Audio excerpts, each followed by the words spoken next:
Assalamu alaikum and hi. Today's video we are going to discuss about synthetic polymers, a very important concept in dentistry. So let's start the video. Introduction. Polymers, poly means many units are high molecular weight chain like molecule made from smaller molecule. देखो polymers क्या है? Poly means many units. So जब हमारे पास many units combine हो जाए, जो small units है उसको हम monomers कहते हैं. तो जब monomers combine हो जाते हैं तो polymers बनाते हैं. अच्छा, एग्जाम्पल इसका क्या है डेंटिस्ट्री में? पोली मिथाइल मिथिक्रिलेट. देखो पोली है, मेनी है, कौन से मेनी यूनिट्स है? मिथाइल मिथिक्रिलेट. तो ये यूनिट्स है, वही डिफिनीशन हमारा प्रूफ हो गया. Poly means many and units जो है मिथाइल मिथिक्रिलेट है. Poly methyl methacrylate is a polymer having chemical structural unit derived from methyl methacrylate. देखो मिथाइल मिथिक्रिलेट मोनोमर है और जब ये कंबाइन हो जाते हैं तो पोली मिथाइल मिथिक्रिलेट हमारे पास बनाते हैं. पोली methyl मिथिक्रिलेट is one of the most important and crucial component of denture basis. हमारे पास डिंचर बेसिस है, हमारे पास रिजन्स है जो कि फिशर सीलेंट्स के काम करते हैं. तो इसके अलावा हमारे पास बहुत से ऐसे मटेरियल है, फिलिंग मटेरियल्स है, तो वो सब पॉलीमिथाइल मिथिक्रिलेट पर इन्हिसार करते हैं. तो इससे पता चलता है कि पॉलीमर्स एक अहम कंसेप्ट है. देखो हमारे पास टाइप ऑफ पॉलीमर्स कितने हैं? There are generally divide into two categories, natural polymer and synthetic polymer. आपने टॉपिक में देखा होगा कि हम पढ़ने जा रहे हैं synthetic polymers. In other category to divide the polymers into two types is homopolymers. अच्छा देखो, अगर आपसे एग्जाम में पूछा जाता है या प्रोफ्स में आपसे अगर पूछना चाहते हैं तो इस कैटेगरीज में पूछेंगे. Homopolymers, polymer having one type of repeating monomer units. देखो यहाँ पर देखो हमारे पास पॉलीमिथाइल मिथिक्रिलेट में एक ही यूनिट है, वो है मिथाइल मिथिक्रिलेट. तो इस टाइप ऑफ पॉलीमर को हम कहेंगे होमोपॉलीमर, जिसमें एक ही टाइप का मोनोमर हो. काउंट मोनोमर का ज़्यादा होगा लेकिन टाइप सिंगल होगा. अच्छा, इसके बरक्स हमारे पास है copolymers. Polymer with two or more type of monomer units. देखो हमारे पास यहाँ पर टाइप्स है, तो आपने टाइप्स का नाम याद रखना है कि हमारे पास two or more different types of units होंगे. देखो कोपोलीमर है फर्दर थ्री टाइप्स. देखो हमारे पास ये जो टाइप्स है ये बहुत ही इंपॉर्टेंट है. Random copolymers, no sequential order.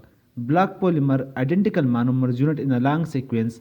graft or branch copolymer, sequence of one type of monomer units attached as a graft onto the backbone of the second type of monomer units. देखो ये सब आपको मैं diagram में दिखाने वाला हूँ. देखो रेंडम में क्या है, हमारे पास कोई ऑर्डर नहीं है, सिक्वेंशियल ऑर्डर नहीं है.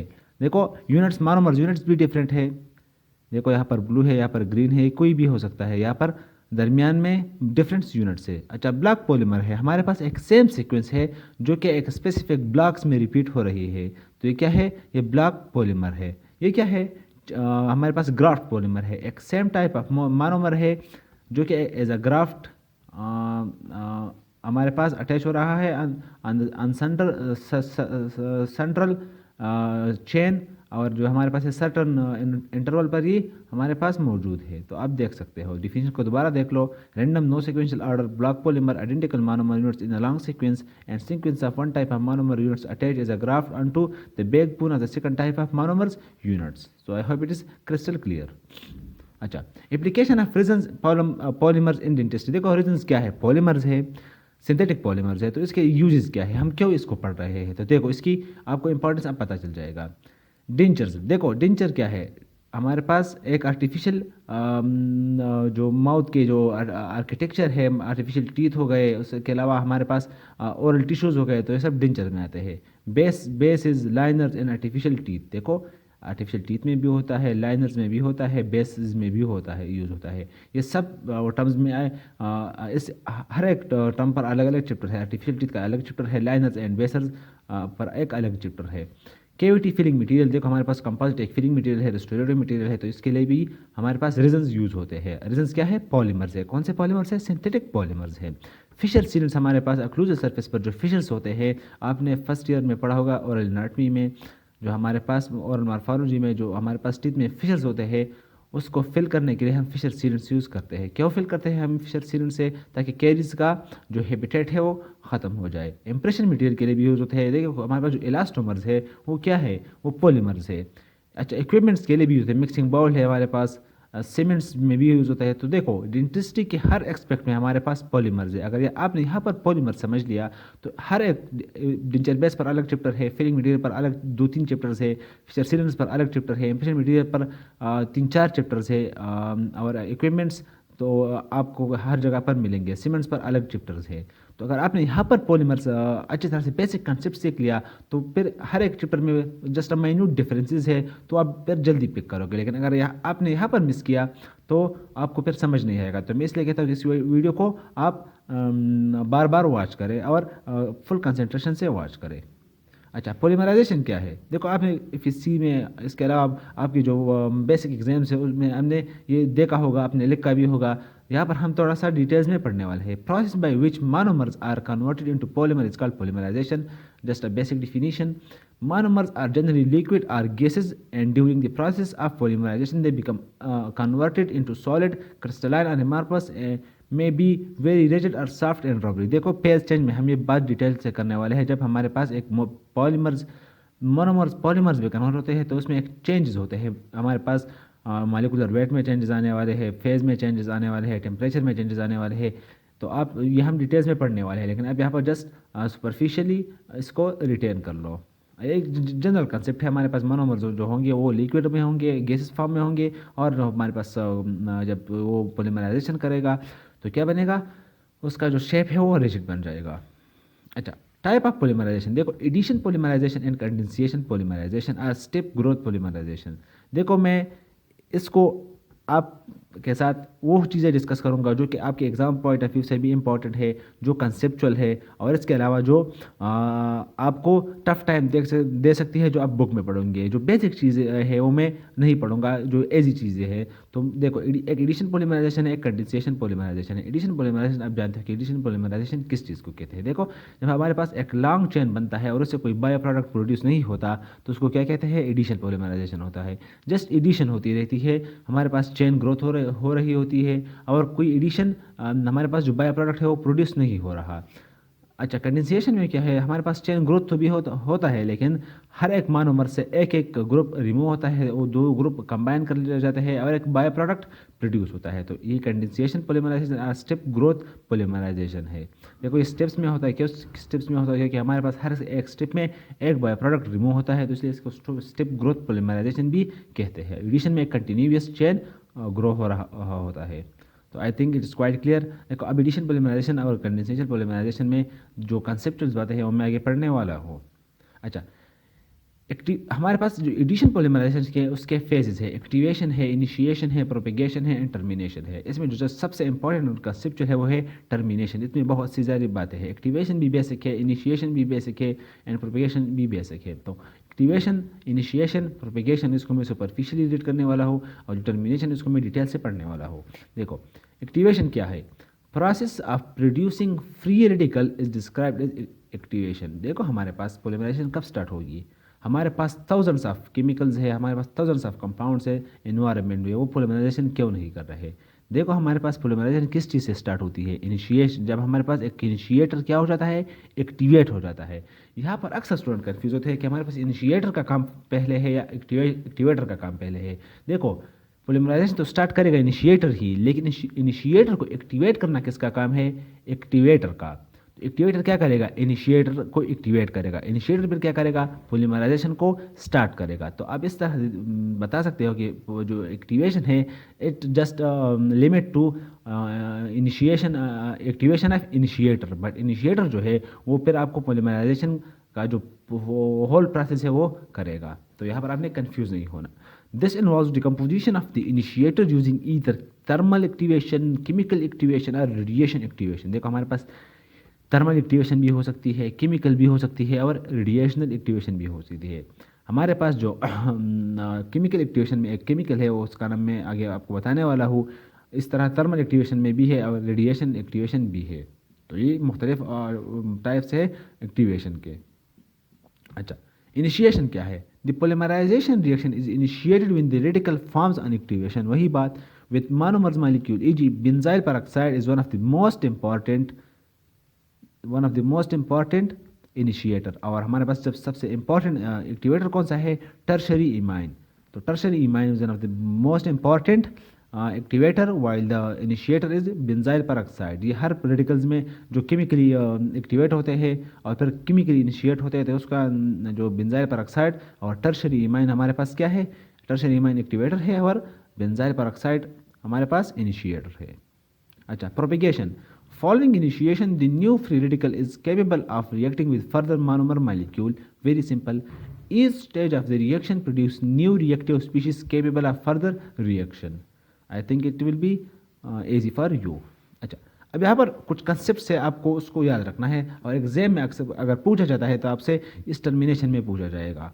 देखो, addition polymerization reaction are most often terminated either by direct coupling of two free radical chain or by exchange of hydrogen atom from growing chain to another. Thus dead polymer chains are formed which are not capable of further addition. देखो, dead polymer chain क्या chain है, वो chain है जो आपके साथ जो polymerisation हो रही है उसको आप इन अ सेंस कह सकते हो कि डीड कर लेता है, ख़त्म कर लेता है, टर्मिनेट कर लेता है। ये एक ऐसा चेन पॉलीमर होता है जो कि हमारे पास जो ग्रोइंग चेन है उसके दरमियान आकर स्पेस तो ऑक्यूपाई कर लेता है लेकिन फर्दर जो प्रोपिगेशन है उसको इनहिबिट कर लेता है। तो डेड पॉलीमर्स क्या है, हाइड्रोजन भी हो सकते हैं और इसका ये एडिशन कर लेता है, ऐड हो जाता है लेकिन फिर प्रोपिगेशन नहीं करता।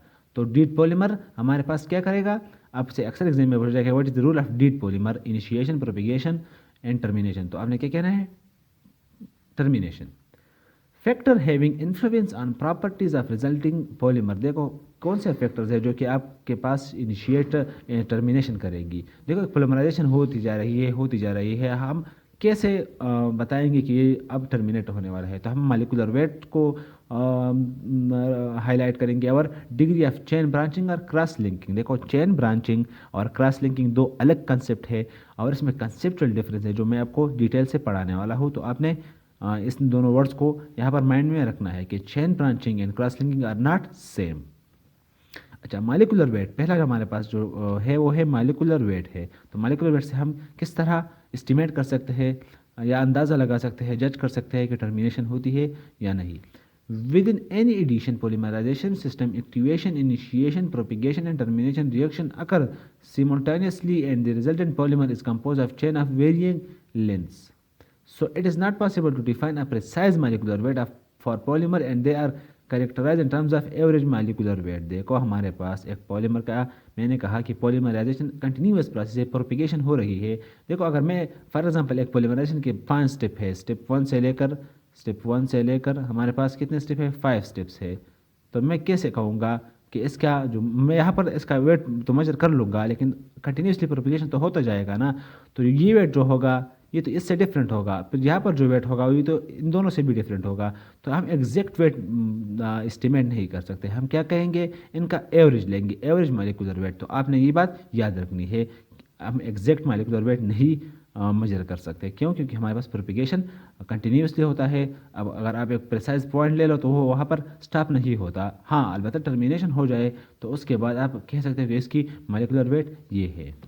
अच्छा, chain branching and cross linking. Addition polymerization reaction lead to the production of linear polymer.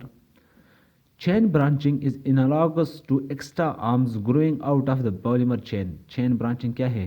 ये जो हमारे पास चेन है ये क्या है? चेन ब्रांचिंग है। देखो ब्रांच से ही क्लियर हो रहा है, ये क्या है? चेन ब्रांचिंग है। अच्छा, प्रोबेबिलिटी ऑफ इंटेलिमेंट और टेम्परेरी कनेक्शन इंक्रीज। देखो हमारे पास जो टेम्परेरी कनेक्शन है वो क्या है? इंक्रीज हो सकती है। देखो हमारे पास ये एक पॉलीमर है, इसके ये चेन्स है, ब्रांचेज है। हमारे पास ये एक है, इसके ये ब्रांचेज है। तो आप कहो कि यहाँ पर क्या होगा, यहाँ पर जो हमारे पास कनेक्शंस के चांसेस है वो ज़्यादा होंगे।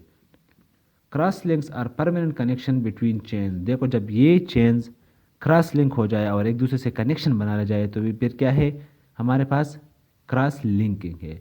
Cross linking is accomplished by adding cross linking agent to the pre polymerizing monomers. देखो मैंने कहा कि हमारे पास एक पॉलीमर है, इसके ये ब्रांचेज है, इसके ये ब्रांचेज है। अच्छा, एक ये पॉलीमर है, इसके ये ब्रांचेज है, चेन ब्रांचिंग यहाँ पर भी हुई है। अब ये दोनों कब क्रॉस लिंकिंग करेंगे? जब हम एक क्रॉस लिंकिंग एजेंट ऐड करेंगे। क्रॉस लिंकिंग एजेंट क्या होगा, वो यहाँ पर आएगा, इसको ऐड करेगा, इसको ऐड करेगा और एक क्रॉस लिंक बनाएगा। तो यही क्रॉस लिंकिंग का है। क्रॉस लिंकिंग का मुख्तलिफ इफेक्ट होगा और चेन ब्रांचिंग का हमारे पास मुख्तलिफ इफेक्ट होगा पॉलीमर के प्रॉपर्टीज़ पर। Ethylene glycol dimethacrylate is one of the most commonly use cross linking agent. तो आपने ये याद रखना है। Three dimensional network of cross link polymer increase rigidity and resistance to solvent. देखो हमारे पास जब थ्री डायमेंशनल स्ट्रक्चर होगा मीन्स क्रॉस लिंकिंग होगा तो क्या होगा, रिजिडिटी इंक्रीज होगी और रेजिस्टेंस टू सॉल्वेंट वो इंक्रीज होगा। इसके बरकस अगर हमारे पास चेन ब्रांचिंग होगा तो ये जो असरात है वो कम होंगे, क्योंकि more surface area will be expose to environmental factors. Cross-linking increase the softening temperature known as glass transition temperature of low molecular weight polymers compared to high molecular weight polymers. Simple है glass transition temperature, ये एक नया concept है। ये आगे इस पर एक कंप्लीट स्लाइड है वो तो मैं आपको आगे पढ़ाऊंगा, लेकिन आपने क्रॉस लिंकिंग के इफेक्ट्स पढ़ने हैं और अब चेन ब्रांचिंग के इफेक्ट्स भी पढ़ने हैं एक पॉलीमर पे। अच्छा देखो यहाँ पर जो है क्रॉस लिंकिंग तो डिस्कस की है लेकिन चेन ब्रांचिंग डिस्कस नहीं हुई है। देखो हमारे पास ये एक चेन है, पॉलीमर है, ये कोई इसके ब्रांचिंग हो रही है। तो अब बता दो इसकी जो मोर सरफेस एरिया आर एक्सपोज, तो जो हमारे पास जो इसकी जो बॉइलिंग पॉइंट है वो ज़्यादा होगी या कम होगी, आपने कमेंट्स में बताना है। इसके अलावा इसकी रिजिडिटी ज़्यादा होगी या कम होगी, इसके अलावा इसकी जो रेजिस्टेंस है सॉल्वेंट को कम होगा या ज़्यादा होगा, तो आपने बताना है ये हार्ड होगा या सॉफ्ट होगा। तो ये एक ब्रांचिंग हो रही है, क्या है, चेन ब्रांचिंग हो रही है। अच्छा हमारे पास अगर ये क्रॉस लिंक हो जाए, अगर एक ब्रांचिंग ये है, हमारे पास एक डाई फंक्शनल मालिक्यूल आ गया, डाई फंक्शनल मालिक्यूल क्या होगा, हमारे पास क्रॉस लिंकिंग एजेंट होगा। तो ये क्या करेगा, इसको लिंक करेगा तो फिर इसकी जो प्रॉपर्टीज़ है वो इन्हेंस होंगे, रिजिडिटी हो गई, इसके अलावा जो रेजिस्टेंट टू सॉल्वेंट होगा वो इन्हेंस होगा। देखो यहाँ पर एक और कंसेप्ट आपने याद रखना है, हमारे पास एडिशन रिएक्शन में कौन सा क्रॉस लिंकिंग एजेंट होगा, डाई फंक्शनल मालिक्यूल हमारे पास क्रॉस लिंकिंग एजेंट होगा। आपने ये याद रखना है, जो हमारे पास एडिशन रिएक्शन है उसमें क्रॉस लिंकिंग एजेंट क्या होगा, डाई फंक्शन, जिसमें डाई फंक्शन दो फंक्शनल ग्रुप होंगे। इथाइलिन ग्लाइकोल देख लो, जो हमारे पास कंडेंसेशन पॉलीमराइजेशन है वहाँ पर भी एक क्रॉस लिंकिंग एजेंट होगा, लेकिन वो क्या होगा, ट्राई फंक्शनल मालिक्यूल या एजेंट होगा। तो आपने इस कंसेप्ट को भी जहन में याद रखना है। अच्छा क्लासिफिकेशन ऑफ डेंटल रीजन्स, देखो हमारे पास डेंटल रीजन्स या डेंटल पॉलीमर्स आप कह सकते हो। Based upon the thermal behaviour, देखो इससे थर्मल बिहेवियर पर है। Dental polymer are divide to elastomers, thermoplastic polymers and thermosetting material. देखो हमारे पास वैक्सेस हो गए, इसके अलावा हमारे पास इम्प्रेशन कंपाउंड होगा, वो क्या है, वो थर्मोप्लास्टिक है। तो आप थर्मोप्लास्टिक को यहाँ समझ लो। एक हमारे पास है थर्मोसेटिंग पॉलीमर्स। देखो इलास्टोमर्स क्या है, वो पॉलीमर्स जो कि जब सेट हो जाए तो क्या होंगे, इलास्टिक होंगे। यू गेट इट, जब एक पॉलीमर सेट हो जाएगा तो वो क्या होगा, इलास्टिक होगा। This that type of polymer is called elastomers.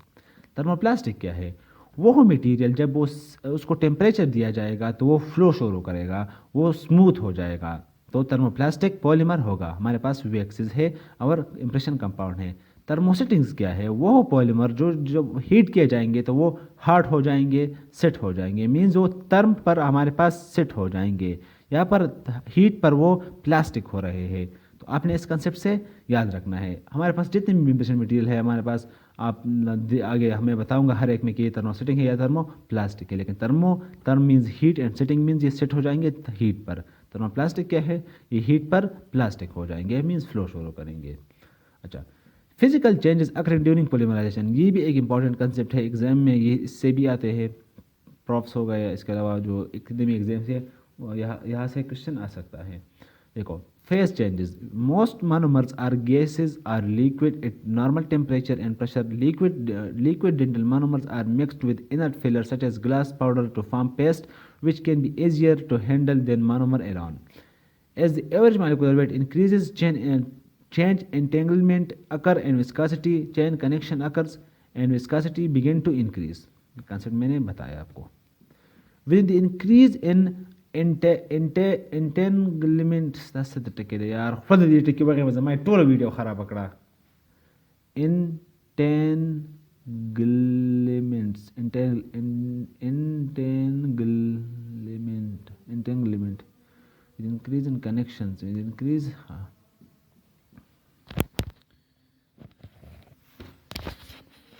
19 with increase in connection.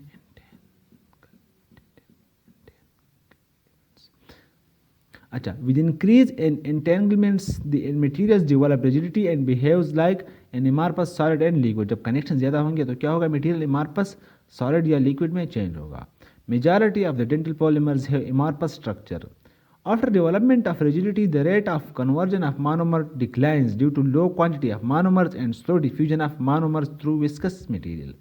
देखो इस बात को आपने याद रखनी है. जब हमारे पास इनिशियल जो स्टेजेस होंगे उसमें पॉलीमराइजेशन का जो प्रोपेगेशन स्टेज है वो बहुत ही ज़्यादा फास्ट होगा, लेकिन जैसे ही हमारे पास मोनोमर कंज्यूम होते जाएंगे, मटेरियल में रिजिडिटी डेवलप होगी, मटेरियल विस्कस होता जाएगा और हमारे पास जो मॉलिक्यूलर मोशन है वो इजीली नहीं होगा. इसके अलावा जो मोनोमर्स होंगे उसकी जो सप्लाई है वो भी कम होती जाएगी. तो जब हमारे पास chain polymerization at last stages होगी तो वहाँ पर रेट ऑफ प्रोपिगेशन स्लो होगा. क्यों स्लो होगा? Due to slow diffusion of atoms and low amount of monomers, quantity of monomers will be low. तो ये दो रीज़न है कि हमारे पास जो लास्ट स्टेजेस ऑफ पॉलीमराइजेशन होते हैं उसमें फिर रेट ऑफ पॉलीमराइजेशन और प्रोपिगेशन इज़ स्लो. तो आपने ये याद रखना है. अच्छा, टेम्परेचर चेंजेस क्या होंगे? आपने फिजिकल चेंजेस देख लिए. फेज चेंजेस में हमारे पास क्या था, सॉलिड या हमारे पास तक कन्वर्जन था.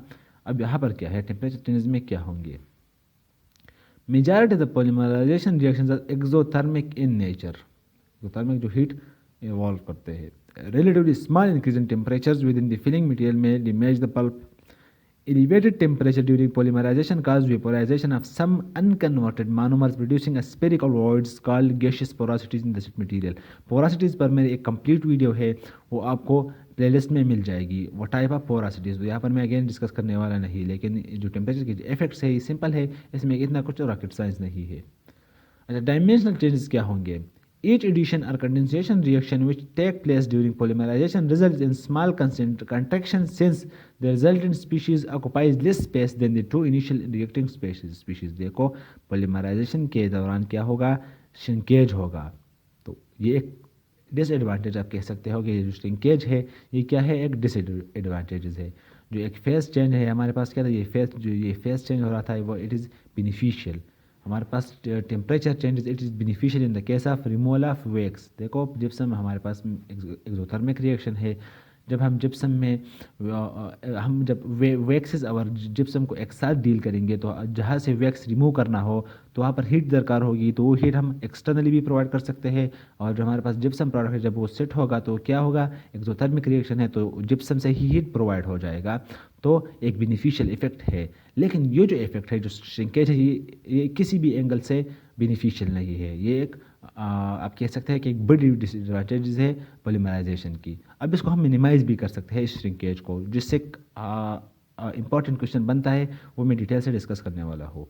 इफ मिथाइल मेथिक्रिलेट इज कन्वर्टेड, हमारे पास मोनोमर है, इज कन्वर्टेड टू पॉलीमिथाइल मेथिक्रिलेट. अगर वो पॉलीमिथाइल मेथिक्रिलेट एक पॉलीमर तक कन्वर्ट होगा तो इतना ज़्यादा श्रिंकेज होता है. कितना वॉल्यूमेट्रिक श्रिंकेज होता है? 21%. देखो अब इससे अंदाज़ा लगा लो कि कितना ज़्यादा डायमेंशनल चेंजेस हमारे साथ आ रहे हैं. 21% श्रिंकेज अकर. इसको हम मिनिमाइज़ कैसे करते हैं तो आप इस स्लाइड में आप देख लो और इसको आप डिटेल से देख लो और समझ लो.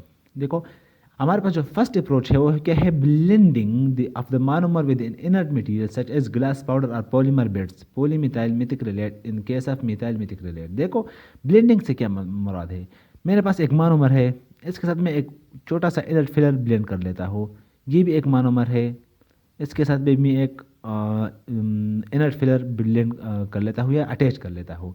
जब ये सेट हो जाएंगे तो ये भी स्पेस ऑक्यूपाई कर लेगी ना. ये जो इनर्ट फिलर है तो पॉलीमराइजेशन को इफेक्ट नहीं करेगी क्योंकि इनर्ट फिलर है, लेकिन हमारे पास स्पेस ऑक्यूपाई कर लेगी. जब स्पेस ऑक्यूपाई कर लेगी तो श्रिंकेज के लिए स्पेस ही नहीं रहेगी, तो मटेरियल श्रिंक नहीं हो जाएगा. तो ये हमारे पास ब्लेंडिंग है.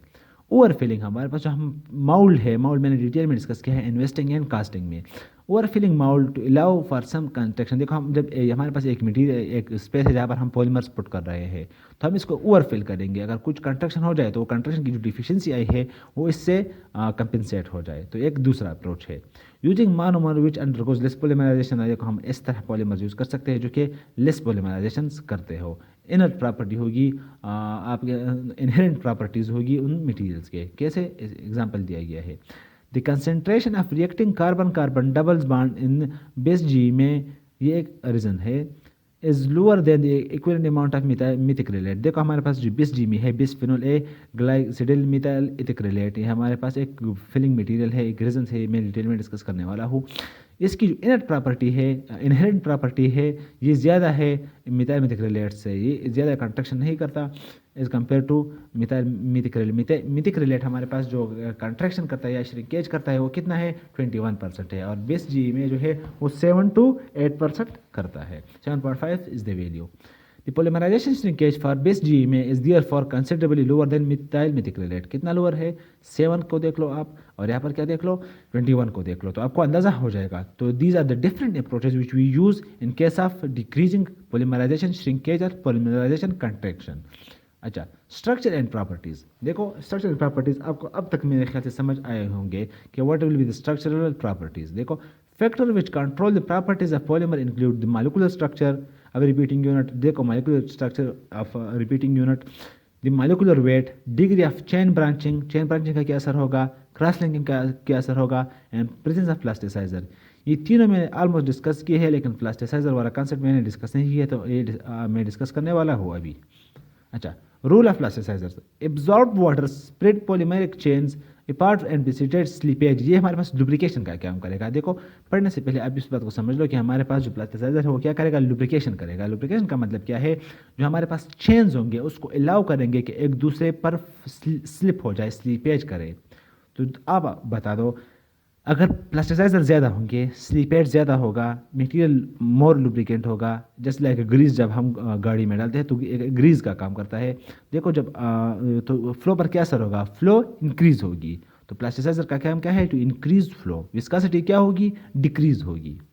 अच्छा, plasticizers are added to reasons to reduce their softening और फ्यूजन टेम्परेचर। कैसे रिड्यूस करेगा, ये ऑलरेडी फ्लो आपको पाएगा। देखो यहाँ पर एक कंसेप्ट आप समझ लो, plasticizer are added to reasons to reduce their softening और फ्यूजन टेम्परेचर। देखो जब हम प्लास्टिसाइजर ऐड करेंगे तो जो प्लास्टिसाइजर एडिशन से पहले टेम्परेचर था, फॉर एग्जाम्पल होता 10 डिग्री सी, तो 10 डिग्री सी पर 10 डिग्री सी पर एक मटेरियल फ्लो करता था। अब वो प्लास्टिसाइजर ने उसको एक ऑलरेडी टेम्परेचर से पहले एक स्मूथनेस दी, एक lubrication the.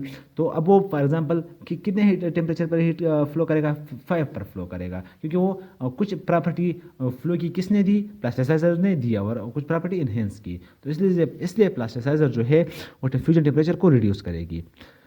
Plasticiser help to partially neutralize secondary bonding. देखो वही बात हो रही है again and again, viscosity decrease होगी, सेकेंडरी बॉन्डिंग हमारे पास विस्कोसिटी इंक्रीज करती है। Sometimes the plasticizers penetrate between the macromolecule and increase the intra-atomic spacing. Such type of plasticizer is called essential and external plasticizer। देखो what is external and essential plasticizer, तो ये definition आप देख लो। जब वो chains में पेनिट्रेट करेगी और स्पेस इंक्रीज करेगी, इंटर-एटॉमिक स्पेस इंक्रीज करेगी। देखो प्लास्टिसाइजर हर एक कंपाउंड में है, हर एक मोनोमर में है, डेंटिस्ट्री में डेंचर्स है, हो गए हमारे पास फिलिंग मटेरियल, उसके में प्लास्टिसाइजर फिर आएगा। हर एक में मुख्तलिफ प्लास्टिसाइजर है, लेकिन आपको प्लास्टिसाइजर का बेसिक रूल याद आना चाहिए कि इसका काम क्या है। अच्छा, नेक्स्ट हमारे पास है glass transition temperature, one of the most important concept in this chapter. देखो क्या है, all polymers will undergo a transition from glassy to a rubbery state at some temperature. This is termed as glass transition temperature. देखो हमारे पास polymer जो होंगे वो एक glassy, glass क्या होगा, हमारे पास एक ऑलमोस्ट सॉलिड है ना, एमॉर्फस सॉलिड है, क्रिस्टलाइन सॉलिड है, उससे हमें कोई गरज नहीं, लेकिन एक सॉलिड है। तो रबरी स्टेज, रबरी स्टेज क्या है, एक फ्लूइड स्टेज आप कह सकते हो, या एक स्मूथ सॉलिड स्टेज आप कह सकते हो एट सम टेम्परेचर। देखो जब हमारे पास एक मटेरियल ग्लास से ट्रांजिशन करेगा, आप इस तरह कह सकते हो, ये डिफिनीशन नहीं है लेकिन आपको समझाने के लिए, कंसेप्ट देने के लिए, तो क्या होगा, ग्लास ट्रांजिशन टेम्परेचर, ग्लास से रबरी स्टेज, इलास्टिक स्टेज तक जाएगा, तो it is called as glass transition temperature. Crystalline polymers exhibit both glass transition temperature and melting temperature.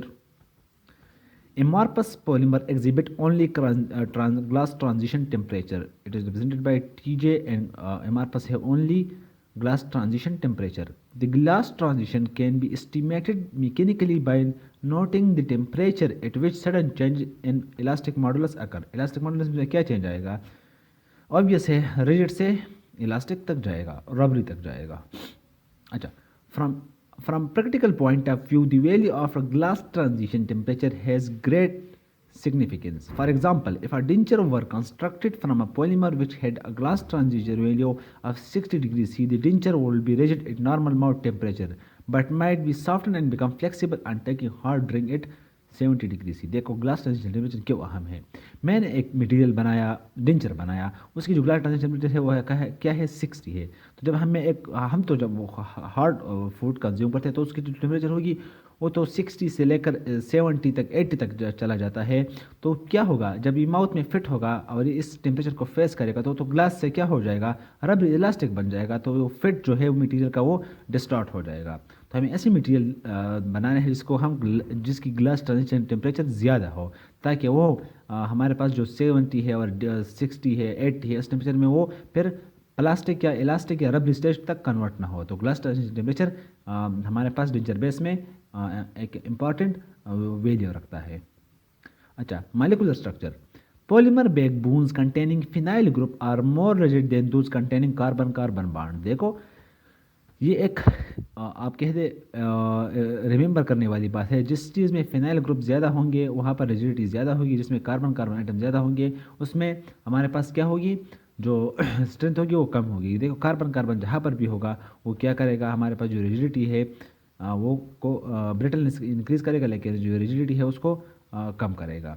अच्छा, backbone with silicon oxygen atom are more flexible. देखो polymers with phenyl group rigid, with no phenyl, with the carbon less rigid, with backbone silicon oxygen are flexible। तो ये बात आपने याद रखनी है। backbone and pendant groups both influence the glass transition temperature। देखो हमारे पास pendant group क्या होता है, ये जो है ये एक pendant group है जो कि टर्मिनल पोजीशन में ना हो। आप एक लॉकेट कह सकते हो जो फीमेल्स वेयर करते हैं, ये क्या है, pendant group है।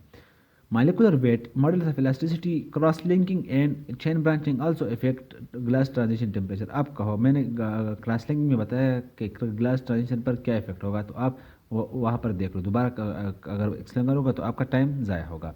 प्लास्टिसाइजर देखो, प्लास्टिसाइजर क्या असर करेगा, ये डिक्रीज करेगा। Plasticizer have an effect on glass transition temperature as well modulus of elasticity. तो प्लास्टिसाइजर का रोल आप देख लो।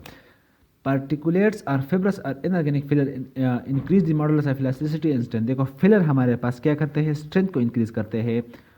फिलर्स का रूल है वो मैं हर एक मटेरियल में डिटेल से पढ़ूंगा, लेकिन यहाँ पर अगर आप दोबारा सीखना चाहते हो तो देख लो। फिलर क्या करेगा, फिलर जब हम डालेंगे तो ये हमारे पास स्ट्रेंथ को इंक्रीज करेगा, हमारे पास रिजिडिटी को इंक्रीज करेगा और डायमेंशन स्टेबिलिटीज को क्या करेगा, इंक्रीज करेगा। ये क्या है, बेनिफिशियल इफेक्ट है। अच्छा, इसके अलावा ये क्या करेगा, हमारे पास सिटिंग कंट्रैक्शन डिक्रीज करेगा।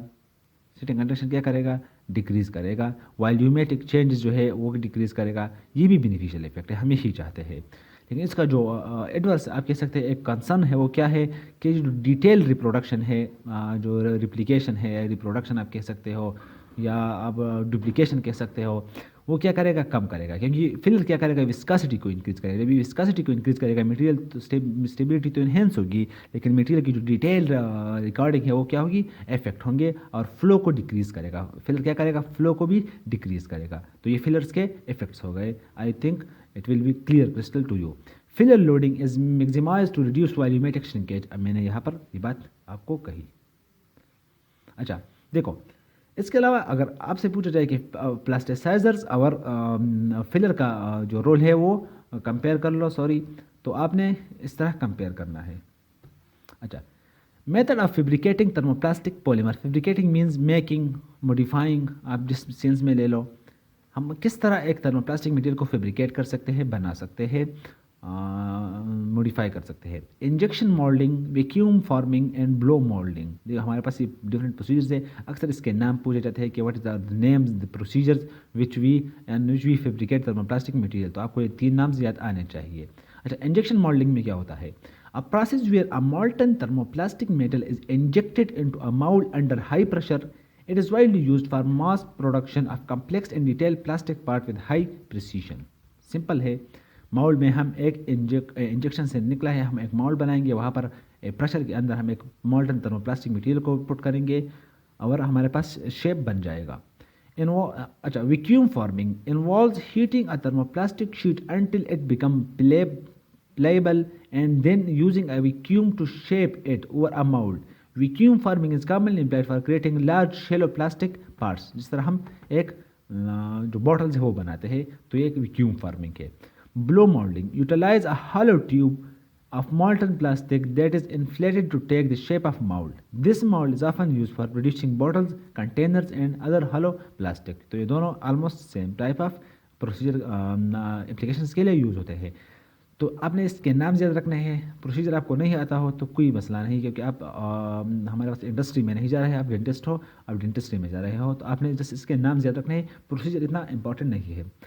सो I think it is the last slide and thank you so much for watching. और आपने इस वीडियो से कुछ भी सीखा है तो काइंडली इस वीडियो को लाइक करें, चैनल को सब्सक्राइब करें और वीडियो को दूसरों के साथ शेयर करें। देखो बात स्टूडेंट पूछ रहे हैं कि आप इस स्लाइड्स कहाँ से प्रिपेयर कर रहे हो, तो मैं इस स्लाइड्स में अगेन ये बात कहूँगा कि मैं इसे मिकेब से भी, टर्स से भी, मानापलील से भी और Phillips of dental material of sciences उससे भी मैं कंबाइनली आपको ये स्लाइड दे रहा हूँ। तो आपने ये स्लाइड अगर आपको चाहिए तो आप मेरे चैनल में 1K सब्सक्राइब पूरे कर लो, तो मैं सारे स्लाइड्स आपको एक ही लिंक में शेयर करूँगा। सारे डेंटिस्ट्री के जो सारे डेंटल मटेरियल के नोट्स होंगे वो मैं आपको एक ही लिंक में शेयर करूँगा, लेकिन जब तक मेरे चैनल में 1K सब्सक्राइबर पूरे हो जाएंगे।